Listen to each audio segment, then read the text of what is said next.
বাংলাদেশে উপদেষ্টা পরিষদ নিয়ে যেই হুলস্থুল কাণ্ড শুরু হয়েছে জনগণের মধ্যে, এতে করে মনে হয় যে 44টা মন্ত্রণালয়ের জায়গায় 20 কোটি মন্ত্রণালয় গঠন করে 20 কোটি জনগণেরই উপদেষ্টা বানানো উচিত। মানে মানুষের মধ্যে এত মতানৈক্য, একদল বলে হচ্ছে নাস্তিকবাদীদের ক্ষমতা দেওয়া হইতেছে, আরেক দল বলতেছে আওয়ামী লীগের দূষরদের ক্ষমতা দেওয়া হইতেছে, আর প্রাইভেট ইউনিভার্সিটি এখন আবার নতুন করে সাড়া জাগাচ্ছে যে প্রাইভেট সেকশনেও উপদেষ্টা পরিষদ গঠন করা দরকার, বা তাদের থেকেও একজনকে উপদেষ্টাতে নিয়োগ দেওয়া দরকার।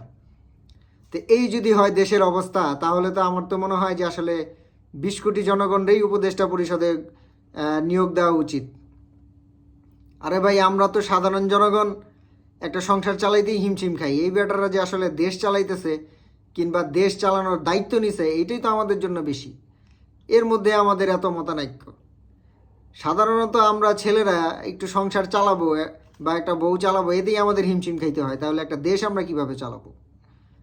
তো এর মধ্যে হচ্ছে কি এত সমালোচনা, ফকিন্নির দল বলবো যে এই উপদেশটা ভালো না বা প্রধান উপদেশটা ভালো না, খাওয়াইতে পারে না, এই না সেই না। আরে ভাই, এই লোকটা দায়িত্ব নিছে, এই তো বেশি।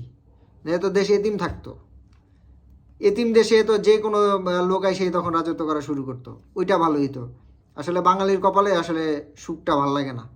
এদের হচ্ছে অসুখী থাকবে, শাসিত হবে, এটাই এদের জন্য ভালো।